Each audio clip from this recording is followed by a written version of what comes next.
মুসলমান কখনো প্রতারণা করে না। প্রতারকগুলো মুসলমান সাজে মানুষকে ধোঁকা দেওয়ার জন্য।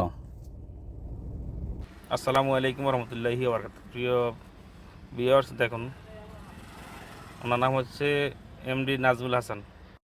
আসসালামু আলাইকুম বন্ধুরা, কেমন আছেন সবাই? আচ্ছা, আপনারা ইউরোপের বিভিন্ন দেশে যাইতে চান, আপনাদের হয়ে যদি ফাইলগুলো আমি জমা দিই তাহলে কেমন হবে? আপনাদের ফাইলগুলো যদি আমি নিজে হাতে যদি জমা দিই বিভিন্ন এজেন্সির কাছে আপনাদের প্রতিনিধি হিসাবে, আপনাদের একজন ভাই হিসাবে ফাইলগুলো যদি আমি জমা দিই তাহলে বিষয়টা কেমন হবে? বলা হয় না, বাস ধরছি। দেখুন, ওনার সাথে আমার ইমুতে কথা হয়েছিল। কথা হওয়ার পরে হোয়াটসঅ্যাপ নাম্বারে বলছিল যোগাযোগ করার জন্য।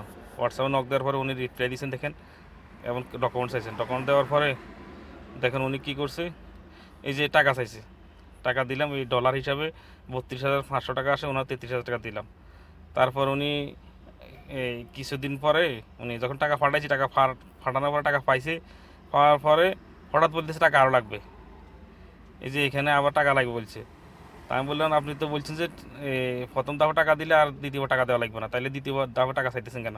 এটা নিয়ে অনেক কথা কাটাকাটি হওয়ার পরে উনি পরে বলছে ঠিক আছে, টাকা লাগবে না। উনি ডকুমেন্ট শো করছে, ডকুমেন্ট শো করবে। শো করার পরে তখন ওইখান থেকে কী রিপ্লাই আসে আমার জানাইব।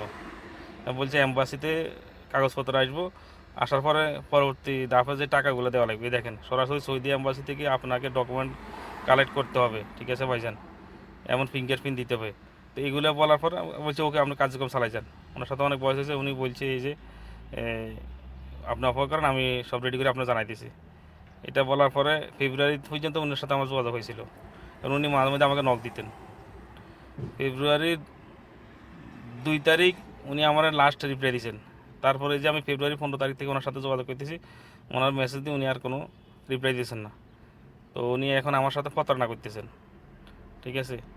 উনি নিজেকে মুসলমান সাজাইছেন, আসলে ইসলামের কোনো কিছু ওনার ভিতরে নাই, মুসলমানের কোনো কিছু নাই। জাস্ট একটু মানুষকে ধোঁকা দেওয়ার জন্য ইসলামী লেবাস ধরছেন এই লোকটা। প্রতারক কখনো বলে ওর বাড়ি চাঁদপুর নতুন বাজার, আবার কারোর কাছে বলে কুমিল্লা, আবার বলে রাজশাহী। যার নির্দিষ্ট ঠিকানা নাই, তার জন্মের ঠিক নেই। তাই এসব প্রতারক থেকে সবাই সাবধান থাকবেন, সতর্ক থাকবেন। আল্লাহ হাফেজ।